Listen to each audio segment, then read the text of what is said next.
말씀이 있겠습니다.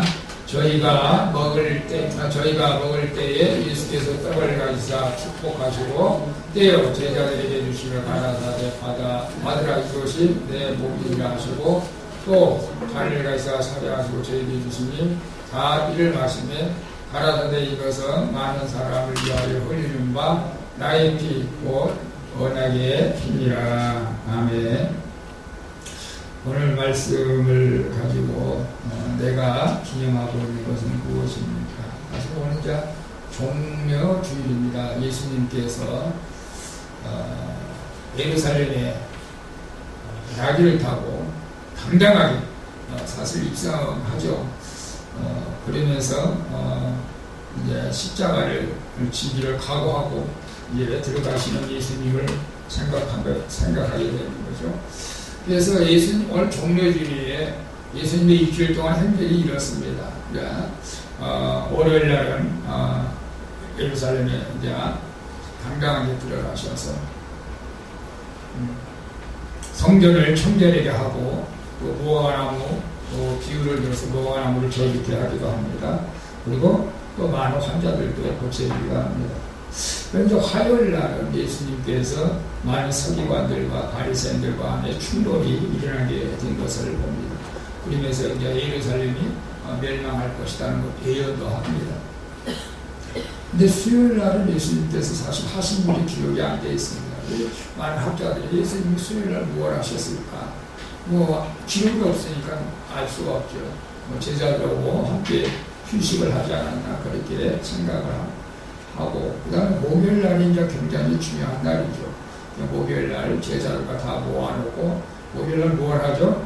성만찬, 최후의 만찬을 이제 제자들과 함께 하죠. 그리고 나서 겟세마네 기도 동산에 올라가서 땀방울이 핏방울이 되도록 이 십자가를 지는 그 고난을 감당하기 위해서 기도하게 되는 것을 봅니다.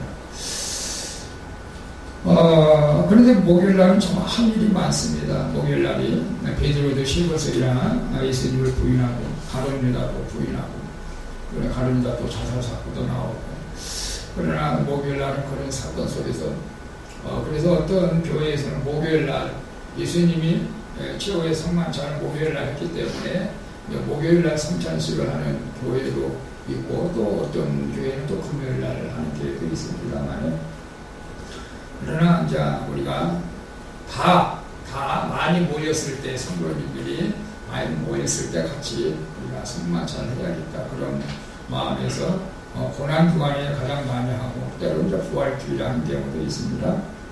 그 다음에 이제 토요일 날은 아무 기록이 없죠. 토요일 날은 예수님께서 이제 금요일에 돌아가셨기 때문에 토요일 날에 파수꾼만 씌워서 무덤을 지키는 일밖에 없었고, 그 다음에 주일날은 어떤 사건이 일어났죠? 예수님이 이제 부활하는 사건이. 그래서 오는 주일날은 이제 주님의 부활절을 우리가 맞이하게 되는 것을 봅니다. 그래서 예수님께서 부활하셔가지고 막달라 마리아와 베드로와 12 제자와 많은 사람들에게 부활의 한 그 증거가 성경에 이렇게 기록되어 있는 것을 봅니다. 오늘 저는 본문 말씀을 통해서, 물론 이제 마가복음에는 기념하라 하는 말이 없지만 고린도전서나 누가복음 기념하라고 말이 있습니다만, 예수님의 그 십자가 사건 그리고 부활 사건을 우리가 이제 묵과해서는 안 된다. 나하고 아무런 관계가 없는 것처럼 지나가서는 안 된다. 여러분들은 제가 제목을 이렇게 잡았어요. 내가 기념하고 있는 것은 무엇입니까? 여러분 기념하고 있는 거 있죠? 여러분들이 기념하는 건 아마 누가 뭐라도 자기 생일을 기념할 거죠. 그죠? 그리고 결혼하신 분들은 아까 우리 나이는 것처럼 결혼 기념일도 결혼해야 기념하겠죠. 결혼 기념일 남편이 까먹으면 화가 나가겠죠. 결혼 기념일. 그리고 어떤 분들은 이제 부모님이 이제 돌아가신 날 또 살아계시면 부모님의 생일도 이거 기념해 주는 거죠. 국가적으로 보면 또 많이 있지 않습니까? 국가적으로 보면 뭐 6.25도 6.25 광복절, 한글날, 뭐 국군의 날, 경일, 그 다음에 좀 슬픈 거, 5.18, 또 요즘도 엊그제 때는 또 뭐 세월호 사건 또 5주년 기념이라고 해서 또 광화문에서 또 그렇게 행사를 하게 된 것을 봅니다. 근데 이 기념을 하는 것을 이렇게 쭉 이렇게 생각해 보니까 슬픈 것도 어떨 때는 기념하게 되고 좋은 것도 기념하게 되고 그런 것 같아요. 여러분, 여러분한테 좋은 것을 기념하는 것은 여러분 무엇일까요? 생일, 그리고 이제 결혼 기념일, 그런 것들은 이제 좋은 기념일로 우리가 지킬 수 있겠지만, 그러나 어떤 면에서는 또 이제 부모님 돌아가신 날 같은 경우는 좀 슬픈 일이기도 하고, 그래도 우리가 기념하잖아요. 근데 국가적으로 보면, 저는 8월 15일 날은 참 우리가 해방을 맞이한 해니까 우리가 모든 민족이 기쁨으로, 또 명절 때는 기쁨으로 이렇게 나가지만, 6.25 기념, 5.18 기념, 세월호 사건 기념, 연평도 기념, 이거 너무 슬픈 사건들이잖아요, 사실은.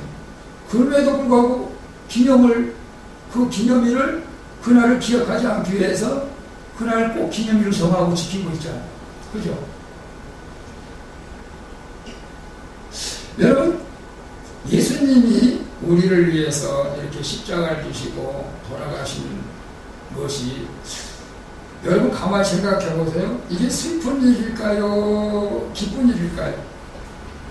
여러분 생각 안 해보셨어요? 예수님이 십자가에 돌아가셨는데 내가 기뻐해야 될까, 슬퍼해야 될까? 저는 가만히 생각이 이렇게 두 가지 생각을 딱 가지게 됐어요. 첫 번째, 하나님 편에서 보면 참 애통한 일이다. 하나님 편에서 보면 정말 슬픈 일이다. 독생자 예수 그리스도를 자기 외아들 갖다가 정말로 말도 안 듣고 천덕꾸리 같은 우리 죄인들을 위해서 이 땅에 보내가지고, 그를 갖다가 채찍에 맞고 고난당하고 침뱉은다고 하면서 십자가에 죽게 한 그 부모의 심정, 하나님 아버지의 심정은 정말로 슬픈 일이에요. 저는 그런 마음이 들었어요, 사실은. 여러분 입장을 바꿔놓고 한번 생각해 보세요. 여러분의 자녀를 누군가를 위해서 내가 내준다. 정말 나하고 원수, 그것도 나하고 원수를 해서 내 자녀의 목숨을 내준다. 그런 부모가 있을까요? 사실은 있을 수 없는 일이죠. 사실은 하나님만 가능한 거죠. 이게 하나님 편에서 보면 너무나 슬픈 일이죠. 사실은. 근데 죄인된 우리 인간의 입장에서 보면 너무나 기쁜 일이죠. 너무나 감사한 일이죠. 예수님은 그렇게 고난을 받으셨지만 우리에겐 너무나, 우리는 죄에서 예수님 때문에 자유함을 누리고 해방을 누렸기 때문에 그랬습니다. 그렇다면 우리가 이 고난 기간에 그러면 우리는 우리가 기쁘게 그냥 울라라라고 노래 부르고 그냥 기쁘게 살아야 될까요? 또 그렇지 않은 것 같아요, 그죠?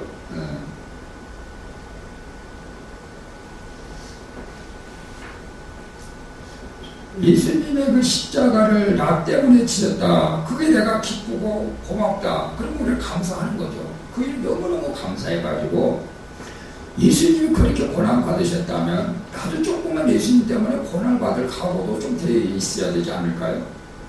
그래서 고난 구간에 많은 사람이 이제 금식도 하고 또 모든 것 절제도 하고 경건하게 살려고 해서 이제 노력을 하는 것이죠. 그런데 예수님의 고난 주간에 예수님은 나하고 무슨 상관이 있어? 그래 아무 관계없이 살아간다면 여러분 그걸도 다시 한번 생각해 볼 필요가 있지 않겠어요? 너는 내가 십자가 지고 고난 받는 이 시점에서 아무런 상관없이 살아가는데 그 믿음이 좀 우스꽝스럽지 않을까요? 저는 그런 마음이 들었어요. 자, 여러분 여러분을 위해서 누군가 죽도록 고생하고 헌신하고 그러다가 죽었다. 여러분 그런 사람은 어떻게 여러분 돼야 할 것 같아요? 고맙죠. 감사하죠. 뭐 해마다 그 사람 기념할 수는 없겠지만 감사할 수 있을 거예요. 이 사람은요, 참 이렇게 세월이 지나서 깨닫는 경우가 많이 있어요. 대부분 그런 것 같아요. 저희 이제 누님 한 분이 계시는데, 오늘 저 권사 임직을 서울에서 이제 봤는데, 갈 때마다 그런 말씀을 해요. 뭐 자영은 이제 저도 자연이니까 그 자영은 자기 아내하고 가정하고 돈밖에 몰랐다. 그게 세상으로 돈을 한 번도 안 들렸다는 거죠. 오직 가정, 돈 버는 거 아내. 근데도 이제 그 누나는 살면서 좀 불평을 했었나 봐요. 돈 하지 말라고. 좀 돈도 좀 쓰면서 좀 살아야지. 맨날 그러면서 이제 뭐 여행도 별로 안 가고 밖으로 놀러 다니도 안 가고. 근데 지나고 이제 암이 걸려가지고 이제 지난 32년 전에 천국에 같이 왔을 때 홀로 사시는데, 가만히 생각해 보니까 그래도 자기 남편이 나를 가장 많이 사랑해줬고 가정을 그리 가장 잘 지켜줬고, 그것을 그때는 몰라가지고 불편했다고.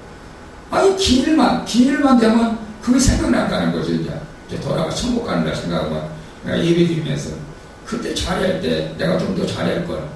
그때 내가 막 불평하고 원망하고. 여러분, 누구 유행가 말 따라 있을 때 잘합시다. 서로가. 네? 있을 때 잘해요. 서로 있을 때 잘해요.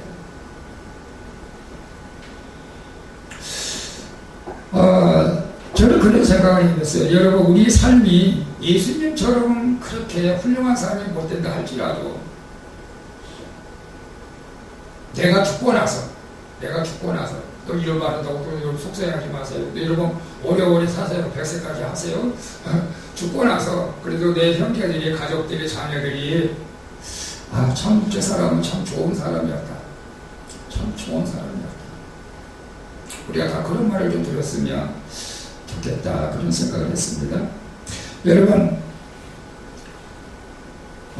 많은 교회, 여러분은 이제 교회 다니면서도 아직도 왜 예수님이 우리를 위해서 십자가의 모습을 받고 죽어야 하는지, 이것을 아마 우리 소녀들도 이해하지 못한 분들이 혹시 있을는지도 모르겠어요.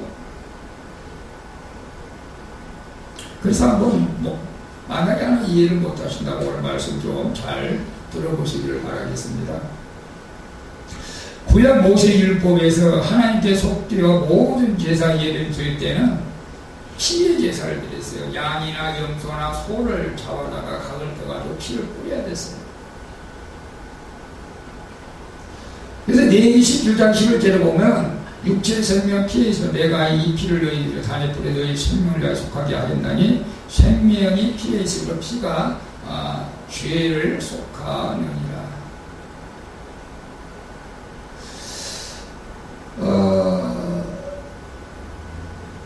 참 이 피의 언약은 창세기부터 하나님께서 아담과 하와가 범죄했을 때부터 하나님께서 아담과 하와에게 가죽 옷을 입혔던 사실은 그때부터 짐승을 잡아서 이제 아담과 하와를 이제 그 가죽 옷을 입힌 사건이 나오면서부터 이 피의 언약이 시작되는 것입니다.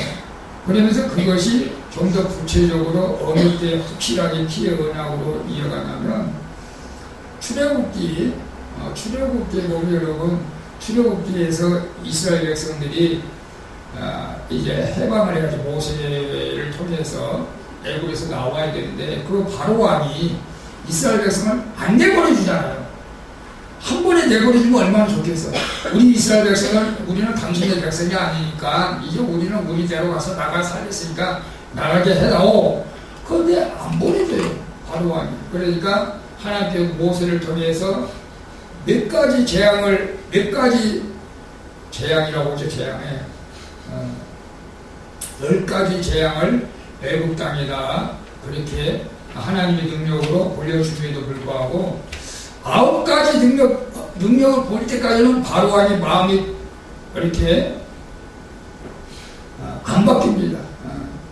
그리고 10가지 마지막 재앙이 뭐였죠? 장자를 죽인다. 장자를 죽이는데 그 이스라엘의 애굽의 짐승이나 뭐 왕이나 하인이나 모든 첫것을 그냥 무조건 다 죽인다. 그런데 이스라엘 백성들이 이 죽음을 면하려면 어떻게 해야 된다고 그랬어요? 각 식구대로 양을 잡아가지고 그 양의 피를 문방 좌우설주에 뿌려라. 그러면 그 가정은 내가 죽이지 않는다. 그렇게 말씀했죠. 그래서 출애굽기 한번 봅니다. 출애굽기 12장 7절에 그 피로 양을 먹을 집문 좌우설주와 임방을 바르고 너희는 무슬교 묶음을 취하여 그릇에 담은 피에 적시어 그 피를 문 임방과 좌우설주에 뿌리고 아침까지 한 사람도 자기 집 밖에 나가지 말라. 여호와께서 애굽 사람을 치러 들어가실 때에 문 임방과 좌우설주에 피를 보시면 그 문을 여무시고 멸하는 자 너희 집에 들어가서 너희를 치지 못하게 하신다. 자, 여기서 이제 피의 언약이 그렇게 시작돼요. 그러니까 우리가 생명을 보존하고 우리가 죄를 지면 죄사함을 받기 위해서는 또 우리가 감사해서 하나님 앞에 예물을 드리기 위해서는 예배를 드리기 위해서는 반드시 이런 것들이 필요해서 염소나 양이나 소나. 근데 이것이요 사실은 불가능. 인간들의 입장에서 보면 하나님께서 그걸 잘 할 줄 알았는데 인간들 입장에서 보면 이게 가능하지가 않아요. 저는 다윗 왕과 그 솔로몬 왕이 제사 지낼 때, 보통 제사 지낼 때 한두 마디로 제사 지내는 게 아니에요. 다윗은 하나님께 감사하면서 제사할 때 저도 보니까 솔로몬도 3,000번째 그것도 나오죠. 그런데 다윗도 역대상 29장 21절을 보니까 이튿날 여호와께서 제사를 드리고 또 번제를 드리니 수송아지가 1천이요 수양이 1천이요 어린 양이 1천이요 그 전제라 온 이스라엘 위하여 풍성한 제물을 드립니다. 그럼 합해서 몇 마리요? 3,000마리. 한 번 예배를 드릴 때마다 이거 어린 양들이 너무 많이 추구하는 거예요. 근데 솔로몬은 또 통이 더 커. 솔로몬은 성전 건축을 하고 낙성식에서 열왕기상 8장 23절 보니까 솔로몬이 화목제의 희생을 드렸으니 곧 여호와께 드린 소가 22,000이요 양이 12만이라 이와 같이 왕과 모든 이스라엘 자손이 여호와의 전에 낙성식을 행하였다. 상상을 해봤어.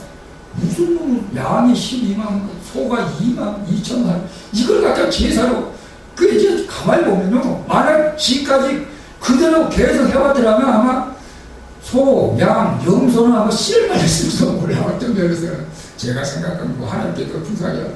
근데 실제로 이렇게 하나님 앞에 제사 지는 것이 하나님께서 이제 이건 안 되겠다. 그래서 예레미야 선지자에게 새 언약을 주신다고 약속을 하십니다. 예레미야 31장 31절 봅니다. 여호와가 말하라 보라 나를 이르니 내가 이스라엘 집과 유대 집에 새 언약을 세우리라. 나 여호와가 말하노라 이 언약은 내가 그들을 멸주의 손을 잡고 애굽 땅에서 인도하였던 날에 세운 것과 같지 아니할 것은 내가 그들의 남편 뒤에서 그들 내 언약을 파하였습니다. 나 여호와가 말하노라. 그러나 그날 후에 내가 이스라엘 집에 세운 언약은 이라고 내가 나의 법을 그들에게 속에 두며 그 마음에 기록하여 나는 그들의 하나님이 되고 그들은 내 백성이 될 것이다 라고 말씀하고 있습니다. 결국 이 피의 언약은 이스라엘 백성들이 지키지도 못하고 근데 하나님께서도 이것은 또 마음에 안 드는 것 같아요. 그래서 새 언약을 주신다고 약속했어요. 그 새 언약, 그래서 나의 법을 그들의 속에 둔다. 하나님의 법을 우리의 마음에 둔다는 것. 이제는 피의 제사, 짐승을 잡아서 그런 제사가 아니고 하나님의 법을 우리들의 마음속에 주신다. 그런 새 언약을 우리에게 약속했습니다. 그 새 언약이 바로 예수 그리스도를 이 땅에 보내주신다는 약속이에요. 그래서 예수님께서 우리의 속죄죄를 지고 십자가를 지고 단번에 이제 모든 죄를 사해주는 하나님의 그 약속을 말씀하고 있는 거죠. 그래서 히브리서 9장 12절에 보면 염소와 송아지 피로 아니하고 오직 자기 피로 영원한 속죄를 이루사 단번에 성소로 이제 들어가셨다. 그래서 이제는 잡지 마. 소 잡지 마. 염소 잡지 마. 송아지 잡지 마. 돌고래도 하지 마. 내가 영원한 속죄를 이루는 예수 그리스도를 이 땅에 보내주신다.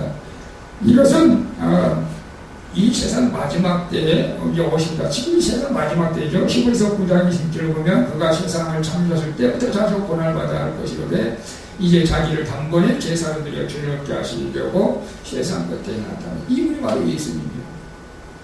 창조 때부터 계신 하나님이시기도 합니다. 그분이 예수님이 이 땅에 오셔서 우리의 죄를 위해서 십자가를 지셨어요. 그래서 이사야 선지자는 오늘 아침에 제가 여러분에게 문자로 보내주신 이사야서 53장 5절에 뭐라고 말씀하세요? 그가 찔림은 우리의 허물을 인하며 그가 상함은 우리의 죄악을 인합니다. 그가 징계를 받음으로 우리가 평화를 누리고 그가 채찍에 맞음으로 우리가 다 물리거든요. 여러분 이것을 믿는 거예요. 믿음을 이거요.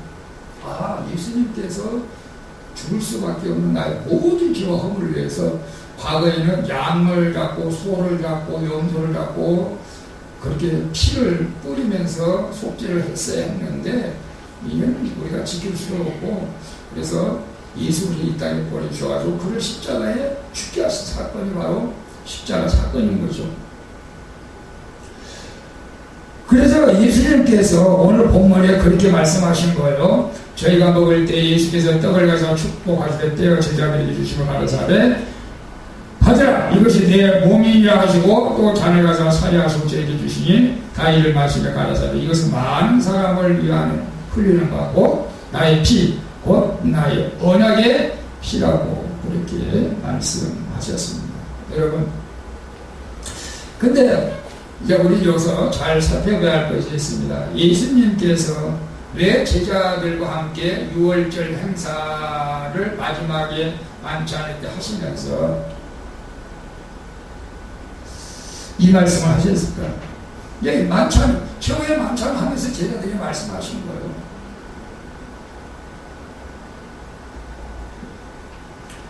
예수 그리스도가 내가 이제 십자가에 곧 죽을 것이다. 그 피가 6월절 어린 양의 피와 같은데 그 피보다는 더 능력이 있다. 이런 것을 제자들에게 가르치려고 같이 최후의 만찬을 하게 되는 것을 봅니다. 여러분 그래서 예수님께서 출애굽기 10장 24절 가지고 봅니다. 여호와께서 애국사를 치러 돌고 다니실 때 우리방 가옥소에 피를 보셔 그 문을 넘으시고 멸한 자를 너희 집에 들어가 너희를 치지 못하게 하실 거다. 그래서 저는 여러분들에게 항상 제가 말씀드리잖아요. 여러분 믿음을 가지고 믿음으로 우리가 양을 잡아가지고 피를 집에다 이렇게 바를 거예요. 우리의 마음에 하나님의 복을 주신다고 약속했어요. 여러분이 믿음으로 바르라는 거예요. 믿음으로. 예수 피를 우리 방에 바릅니다. 뿌립니다. 어디에 생각을 못하죠. 믿음이에요. 믿음. 이게 믿음. 근데 여러분 그렇게 해보셨어요? 실제로 내가 믿음을 가지고 그렇게 하라는 거예요. 하나님의 복을 우리 마음에 주셨으니까 내가 예수 피로 이제 바르고 뿌린 거예요. 이스라엘 가서 2020년 전에 흘린 예수님의 피를 우리가 가져올 수는 없잖아요. 그냥 믿음으로 뿌리는 거예요. 그럴 때 너희를 지지 못하게 하실 것이다. 그 예수 그리스도의 보혈의 피는 보세요. 그 구약시대에는 그 염소 피도 양의 피도 소의 피도 효용이 있었죠. 그런데 하물며 점도 흠도 없는 독생자 예수 그리스도 하나님의 그 보혈의 피가 얼마나 더 능력이 있겠느냐 이거예요. 히브리서 9장 13절 다시 봅니다. 염소와 황소의 피와 이 암소하게 죄로 부정한 자에게 뿌려 그 육체를 정결케 하여 거룩하게 하거든 하물며 영원한 성도로 말미암아 흠없는 자기를 하나님께 드린 그리스도의 피가 어찌 너희 양식으로 죽은 행실에서 깨끗하게 하고 살아계신 하나님을 섬기지 못하게 하겠느냐? 절대 그렇지 못하는 거예요. 염소피 양의 그 피 게임도 안 된다는 거예요. 여러분들이 예수 보혈의 피를 믿어야 됩니다. 그래서 믿음으로 한마다 우리는 마시고, 어쩌면 마시고, 저도 마시고, 예수님을 마신다고 하죠. 그래서 우리는 이 예수 그리스도의 죽음을 우리는 늘 머릿속에 상상하면서 기억에서 떠나면 안 돼요. 기억해야 된다는 거죠. 왜냐하면 그것이 우리 머릿속에서 기억이 사라지면 믿음도 같이 사라지는 거예요. 그럼 믿음이 사라지면 구원받지 못하기 때문에 우리가 이것을 항상 기념하라고 주님이 그렇게 말씀을 했습니다. 여러분, 그래서 우리가 그걸 기념하기 위해서 이제 성찬식을 하는 거예요. 근데 그 한국인의 최초의 교회 그 책에 보면 그런 내용들이 있습니다. 이 한국에 처음에 기독교가 들어와가지고 기독교가 오해를 많이 받았던 일들이 있습니다. 그게 뭐냐면, 보세요. 우리는 이제 예수 믿고 제가 여러분이 그 말씀을 이제 전했으니까 여러분은 아시잖아요. 그런데 밖에서 듣는 거예요. 시골에서. 그냥 시골에서 밖에서 다 들리잖아요. 말이. 예? 동네 사람들이 저 사람들 뭐하나? 귀를 뚫리는데 받아 먹어라. 이건 내 살이다. 받아 먹어라. 이건 내 피다. 아, 이렇게 선교사들이 와가지고 그렇게 하니까 저놈의 선교사들은 사람을 잡아먹고 있는 집단이다. 그렇게 오해를 했던 일들이 실제로 있었어요. 왜냐하면 선교사들 와서 처음에 어른들을 애들을 데려가서 애들을 전도했는데 애들을 데리다가 한 사람씩 잡아먹는다는 거예요. 그러면서 야, 애 고기 살을 먹어라, 피를 마셔라 이렇게 했다는 거죠. 초창기에 그런 오해를 받았습니다. 그리고 아주 심지어는 예쁜 여자애들은 갖고 놀다가 또 뭐 자기 나라로 뭐 데려갔다, 이상한 소문까지 돌았던 거죠. 게다가 또 이런 오해도 있었어요. 야, 이 기독교는 음란한 종교다. 왜 그러냐면 그 당시에 우리나라 초창기에는 유대교적인 사상이 많았잖아요. 남녀 실세 부동석이잖아요. 그래서 초창기에 교회 할 때는 여기 남자석, 여기는 여자석 이렇게 앉았잖아요. 그런데 교회에서는 성찬식이 있고 그 다음에 또 뭐가 있어요? 애찬이 있어요. 애찬. 항상 초대교회도 예배가 끝나면 음식을 같이 나눠서 먹는 거예요. 이게 러브피스라고 하는데, 그 당시에 우리나라 1880년도 그 당시에 사람들 사고, 100년 전이면 벌써 사고가 완전히 그 조선시대 사고잖아요. 이거 여자하고 남자하고 밥 먹으면서 막 이상한 소리를 다 하는 거예요. 그러니까 이거 잘못된 거다. 그런 오해도 있었어요. 여러분, 우리도 초대교회에서부터 예배드리고 나서 애차는 계속 있어요. 그래서 우리 교회에서는 예배 끝나고 다발을 하고 식사를 하는 것은 성경적이에요, 사실은. 여러분이 바빠서 못 먹는 경우도 있지만 이게 당연히 우리는 같이 나누는 거예요. 자, 예수님께서는 그래서 수차례 나는 하늘로서 내려온 떡이다. 구약에서는 만나를 먹었어도 다 죽었지만 나를 먹는 자는 영생한다. 그거 이렇게 말씀했습니다. 그 나를 먹는다고 하는 것은 그 예수 그리스도 십자가 사건을 완전하게 믿으라는 사건이죠. 그래서 요한복음 6장 50절에 봅니다. 이는 하늘로서 내려온 떡이니 사람으로 하여금 먹고 죽지 아니하는 것이니라. 나는 하늘로서 내려온 산떡이니 사람이 이 떡을 먹으면 영생하리라. 나의 줄 떡은 곧 세상의 생명을 위한 내 살이로다. 이렇게 말씀하고 계십니다. 그래서 예수님께서 왜 포도주와 떡을 가지고 나의 몸, 나의 피라고 했을까요? 상징적인 의미가 있는 거죠, 사실. 상징적인 의미가 있어요. 그래서 그것을 잊지 말라는 거예요. 그것을 잊지 말고 꼭 기념해서 내가 너희를 위해서 십자가를 지고 너희를 위해서 내가 십자가에 못 박아서 피를 흘렸다. 그걸 상징하는 거죠. 그런데 여러분, 천주교에서는 이걸 또 실제적인 사건으로 믿으면서 성찬을 합니다. 그것을 그냥 화채선이라고 해요. 그래서 여기서 떡을 떼면 나는 진짜 예수님의 살을 먹는 거다. 여기서 포도주를 마시면 나는 진짜 예수님의 피를 마신 거다. 그래서 성화가 일어난다. 그렇게 천주교에서는 지금 가면 화채선을 그렇게 믿고 있는 것 같아요. 그리고 이제 성찬 예식에 떡하고 포도주가 남으면 어떨 때는 보관을 잘못해가지고 창고에 갖다 놓으면 쥐가 먹는데, 그 쥐가 먹으면 쥐가 또 성화가 되나? 그런 식으로 잘못 또 오해하는 경우가 있어요, 사실은. 근데 우리 장로교에서는 기념입니다, 기념. 기념하라. 너희들 잊지 말고. 여러분, 기념하는 거 알잖아요, 기념. 기념하는 것입니다. 그래서 우리는 이 성찬 예식을 통해서 정말 예수님께서 나를 위해서 십자가를 지고 고난받은 것, 이걸 잊지 말라는 거예요.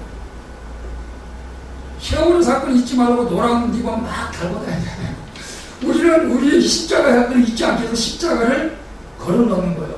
어떤 분들은 십자가를 목이라 걸고도 다녀요. 어떤 분들은 십자가를 반지가 끼고 다녀요. 어떤 분들은 저는 이제 핸드폰에다 십자가를 이렇게 배경화면에다 놓고 다니기도 하죠. 감회교 창시자 웨슬레 목사님은 이 성도들이 은총받는 길이 세 가지가 있다. 세 가지가 있는데, 첫 번째는 이제 말씀이고, 두 번째가 기도고, 세 번째가 성찬 예식이라고 이렇게 말씀을 했습니다. 여러분들이 성찬 예식 때 눈물을 흘리면서 그 은혜에 감사하면서 성찬 예식을 할 때 성령의 강한 임재를 느끼게 된다는 거죠. 실제로 어느 교회에서 이런 일이 있었다고 합니다. 자기 집사님이 남편이 위암에 걸려가지고 이제 말기가 돼가지고 죽음을 기다리고 있는데 너무 두렵다는 거예요. 죽음 앞에서 너무 두렵다는 거예요. 그리고 그 암의 말기에 너무 고통이 심해가지고 이 남편을 바라볼 때마다 너무 마음이 불안하고 안타까워서 어느 날 이제 교회에서 이렇게 이제 성찬식을 하게 되는데 갑자기 마음에 그런 마음이 왔다고 그래요. 이 성찬을 이 남편에게 갖다 줘야겠다. 그리고 자기가 바다를 떡, 자기가 마셔야 할 포도들을 다른 그릇에 담아가지고 예배 끝나고 남편한테 가서 그 성찬의 의미를 잘 말씀하면서 예수님이 우리를 위해서 십자가에 못 박아 죽으시고 돌아가셨고 우리 이 살을 먹고 이 피를 마시면 우리가 영생한다고 분명히 약속했으니까 이 사실을 믿고 당신 이거 먹어봐. 그랬더니 그 남편이 눈물 흘리면서 너무 감격스러워 진짜 믿음으로 그걸 먹고 마시는데 놀라운 일이 일어난 거죠. 그 죽음의 공포가 싹 사라지고 통증이 사라졌다는 거죠. 그러나 아무 치료받지 못했다고 합니다. 그래서 하나님 나라에 갔지만 그 두려움과 통증이 사라졌다. 그런 이 성찬 예식에 그런 능력이 믿음으로 받을 때 그런 능력이 있습니다. 자, 여러분, 그래서 이 새 언약이 맺어지기 위해서는 반드시 우리가 흠없는 쥐 없는 피가 있어요. 그분이 바로 예수님의 피입니다. 옛 언약의 피는 오래가지 못합니다. 오늘 죄를 지면 오늘 또 양을 잡아야 돼. 내일 죄를 지면 또 내일 또 양을 잡아야 돼. 우리는 예수 그리스도 단 한 번에 그냥 우리가 제사를 지낼 수 있도록 하나님께 은혜 베풀어 주셨습니다. 그래서 고린도전서 11장 24절에 축사하시고 떼어가라사대 이것은 너희를 위하는 내 몸이니 이것을 행하여 나를 기념하라. 기념하는 것입니다. 기념하라. 오늘 나 자신이 죄에서 사함받는 사실을 의심하지 말고 오늘 예수 그리스도의 성찬에 동참하시는 여러분이 될 수 있기를 축복합니다.